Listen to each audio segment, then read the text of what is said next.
your ears are very important to us. Please hold on, and our program will begin shortly.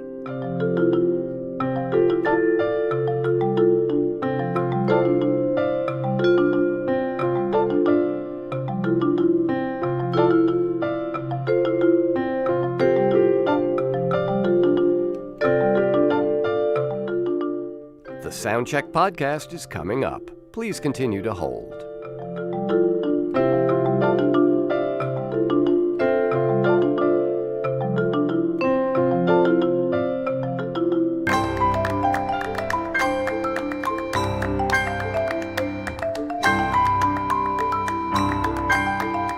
Keep up with the Soundcheck podcast and everything that's happening in the New Sounds empire. Just go to newsounds.org and follow us on social media. All of the icons are in the top right corner of the page.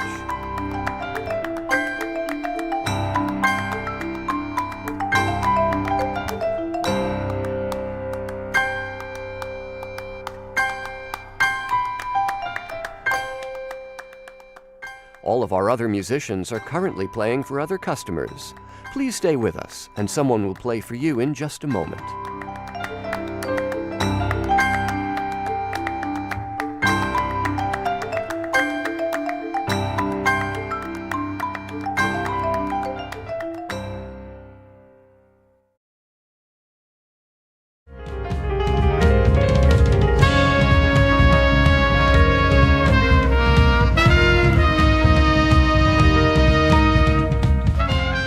From newsounds.org, it's time for another of our live in-studio performances in the series we call the Soundcheck Podcast. Streaming live on Facebook and YouTube, I'm John Schaefer.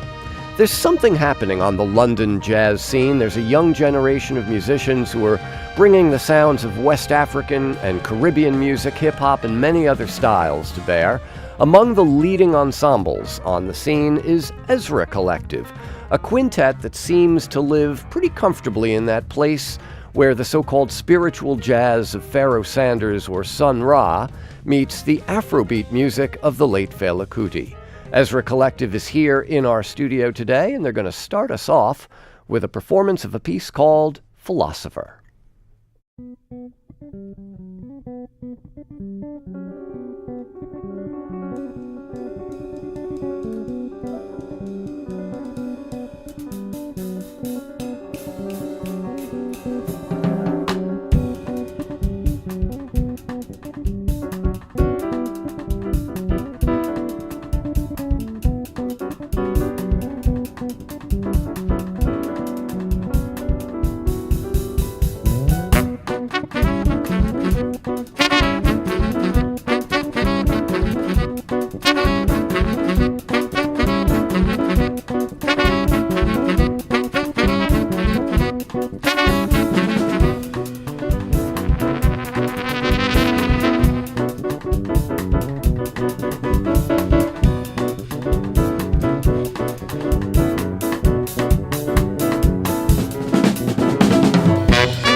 That is Ezra Collective, quintet from London, playing live here in our New York studio in a song called The Philosopher.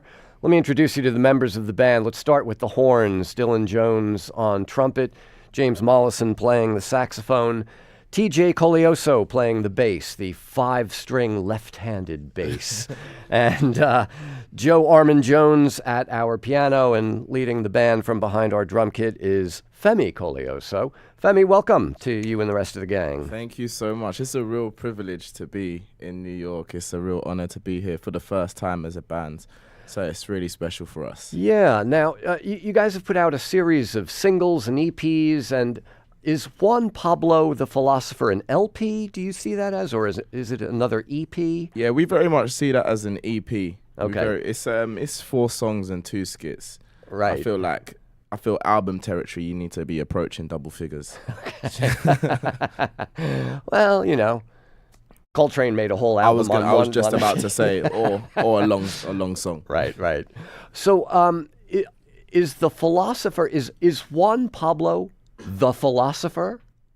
Wow. That title just, it's Juan Pablo, the Philosopher. Yeah, no, that's basically what it is. So Juan Pablo essentially is just like a made-up character, and the album title essentially is about when you think of a philosopher, we often think of someone a lot older than us, someone, old and grey in the corner of a room, really quiet and low-key.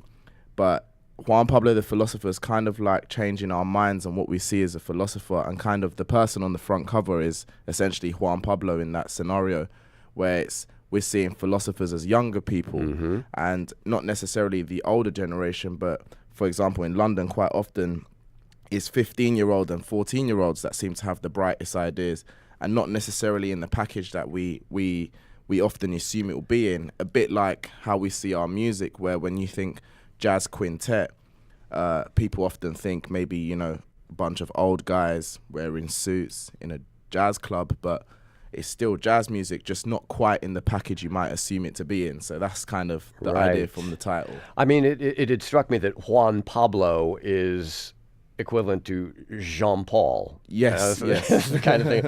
All right, so it's not Jean-Paul Sartre, but no. this obviously, as you say, the cover is this kid, basically, young adult sitting on a stoop somewhere. And definitely. Yeah. So he's representing Juan Pablo in that scenario. And you guys are representing a whole kind of younger generation of London musicians who are, they're white and black, they're male, they're female. I mean, it's not, as you say, the kind of traditional package that we mentally expect when you say jazz combo. Yeah, and that's something that's really beautiful. London, I would say one of the best things about London is how diverse it is. It's such a soulful mix of different cultures. I always say you can travel the whole world just walking down Deptford High Street, because there's so many different cultures within that area. And so for us, it's such a beautiful thing to see the music in London reflecting that diversity. As you say, you got male and female and black and white and all sorts of, and they're all playing together. And so, that's kind of something that we're really proud of and trying to champion as much as possible. In fact, Nubia Garcia, she's a leading sax player on the scene, plays with you guys on a track. Yeah. Theon Cross, who is the tuba player from Sons of Kemet, and was here just a couple of months ago. Also, so it seems like there's a real sense of community. 100%. We see each other as family. We're just trying to inspire each other and grow together, and it's really beautiful that it's so inspiring to see people we've been playing with since we were 15 and 16 years old doing such incredible things. It's a really magic moment to be playing with my brothers as Ezra Collective, but to look out in the audience and we see Sam Jones there and Daniel Casimir and Nubia Garcia, that means a lot to us, because we were all practicing together as teenagers. So that's a really special feeling, and that's what's coming out of London at the moment. And, of course, the New York Times came over in October and did a big article on, the scene, this moment in London. And there is definitely something happening now, but it didn't just come out of nowhere. No. This has kind of been bubbling and growing for a couple of years, right? Yeah, for sure. I mean, I would kind of credit the beginning of the scene, or what people are describing as the London jazz scene I would credit the beginning of that with an incredible artist development organisation, Tomorrow's Warriors, which essentially is a youth club for jazz music. And that in that space, it allowed for the birthplace and the nurturing of all of these people, all of these different incredibly talented people, but in an environment that allowed them to express themselves freely. If you're into garage music, that's cool. If you're into hip hop or grime, reggae or Afrobeat, that's cool. Let's see how you can mix that in with Max Roach. And I think their approach to teaching jazz music facilitated for this magic that's happening with all of these different bands and instrumentalists and stuff. So yeah. Is that how this band started? Yeah, we met at Tomorrow's Warriors. TJ's my brother. Right. Dylan and James went to the same secondary school and got introduced to Tomorrow's Warriors through that. And then I met Joe just a little bit later on, and that's how we formed and became friends, really. We're listening to music from Ezra Collective from London. They're here in New York. Part of the Winter Jazz Fest has brought a good part of that London contingent to New York.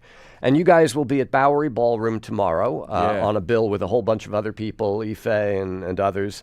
And then Saturday night, the late show at the Blue Note. Yeah, that's a real dream come true. It's such an iconic club in such an iconic city. So to be able to play here, play in Blue Note with my best friends, it's just, we're just there to party and celebrate the fact that we made it there. Do you know what I mean? Yeah. Well, I'm glad you guys are here with us today. You want to do the song Chapter 7 from an earlier EP? Yeah, man, this is a bit of a throwback for us. I don't think we've played this for a few years, but we just had one of those magical noodling moments in the sound check and thought, you know what, let's go for it. And there's such a beautiful piano in this room. Yeah. And that particular record was recorded in Abbey Road, which also has a really beautiful piano, and you can hear it through the track. So yeah, we're about to throw it back with that one. Now there's a rapper named Ty, not the American Ty Dolla $ign, but no, unfortunately not. No, there's a rapper called Ty who actually he rapped on that song with us. But but we never actually played it with him after recording it. We always used to play it as an instrumental and stuff. So yeah, but if the spirit leads me, I might start rapping and that. We'll see what happens. All right, here's Ezra Collective with a live performance of Chapter 7.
Really nice. Ezra Collective from London, playing live on this edition of the Soundcheck Podcast, our live performance series from newsounds.org. Femi, you mentioned before that, is it Tomorrow's Warriors is the name of the program? Yeah. That it was the kind of place where if you were into Afrobeat and you could figure a way to marry that with the legacy of Max Roach, that was cool. Yeah. Was that, as a drummer, was that your situation? Yeah, 100%. Because I think quite often in jazz education, for teenagers especially, you get into this weird scenario where it's like you're kind of told what you're meant to love. You're told you're meant to love Miles Davis and John Coltrane, and you're told you're meant to love Bud Powell. And I do love all of them. But then when you talk about the things that you love, such as Kendrick Lamar and Method Man, that doesn't quite fit into a lot of their education systems. But with Tomorrow's Warriors, I felt like it was encouraged to love what's being produced at the moment. And then that kind of, it was an encouragement to have your own voice rather than just the replication of what happened before.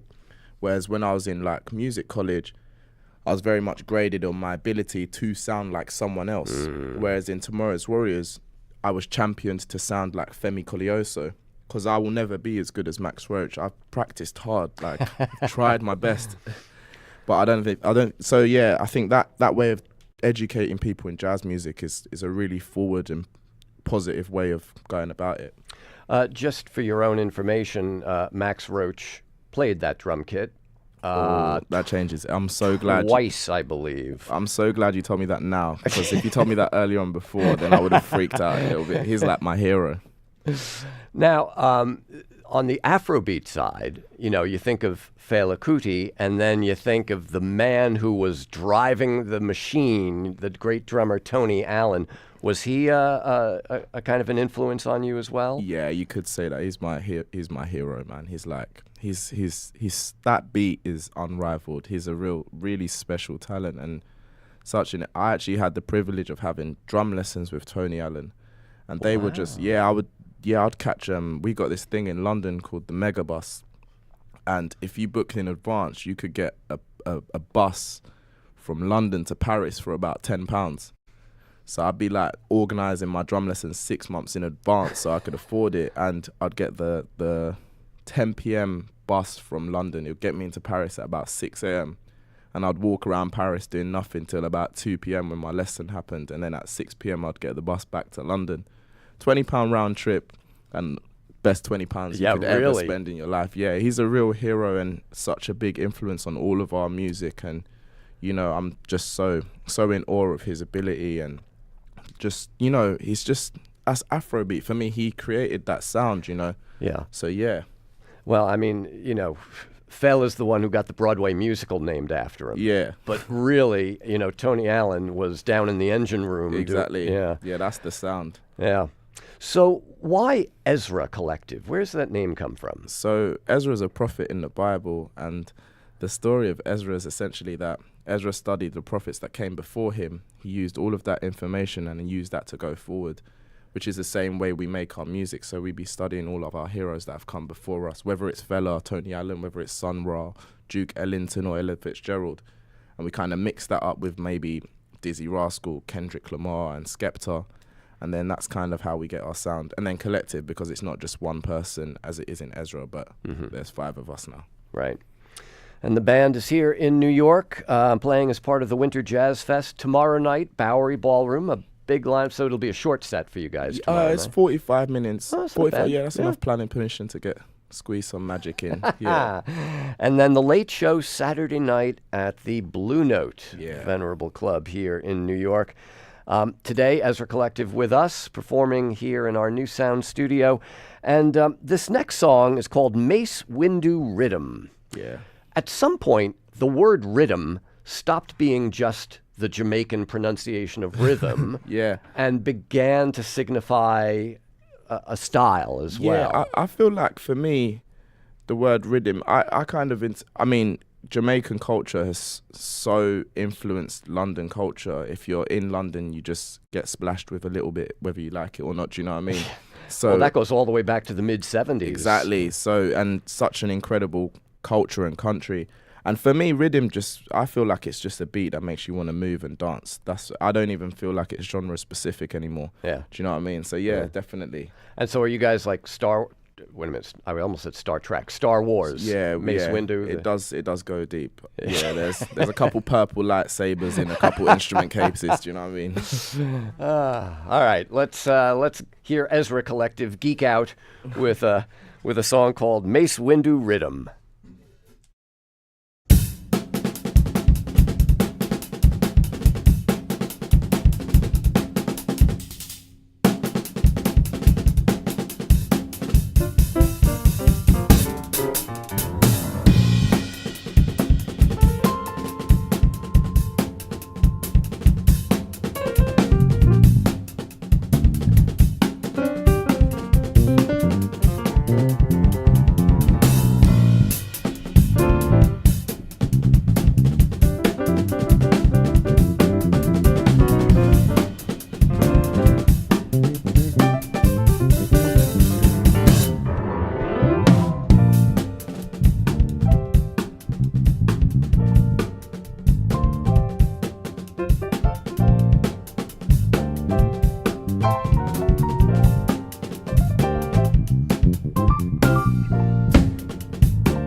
Ezra Collective. Mace, Windu, Rhythm is the name of the piece, released as a single by Ezra Collective, but obviously played live here in our studio. And Femi putting those two-day bus rides to and from Paris to study with Tony Allen to good use there. Thank you. Thank you. Appreciate that. So I don't know if touring in the UK is the same as it is here in the States, where it's so much bigger and you spend a lot of time in the van together as a band. But if you guys are all together in a van, what are you listening to? Oh, that's a great question. This is one of the most beautiful things about being in Ezra Collective. Everyone's listening is so diverse. We're always hearing different things. So you could hear some like dub and reggae, you could hear some King Tubby, you could hear some Jar Shaka, Channel 1, and that whole vibe of things. You will hear Fela Kuti at some point. You'll hear some No Name, some Kendrick Lamar. You'll hear some Gigs, some Skepta, some Dizzy Rascal. You'll hear some Pharoah Sanders, John Coltrane, Dorothy Ashby, Alice Coltrane, and all of that. And yeah, it's never even consistent. I mean, we've been trying to make a playlist for people that are into Ezra, like what we're listening to. It's just too difficult because it could just go anywhere. It could be a Sun Ra thing. Yeah. It could be a Nabaya thing, or then it could go somewhere completely different, and we're just listening to like Joe Pass or Gilberto Gil, do you know what I mean? So it's all sorts of mixed bag in there, so yeah. Well, this is why we invited you here, because I think, it's kind of what New Sounds is about too, is kind of genre-free or genre-blind. Yeah, no, it's a beautiful studio as well, man. Yeah, well, Thank you so much for having us. So glad that you guys were able to come in and fill it with music. Ezra Collective is the band. Guys, thank you so much. Thank you so much.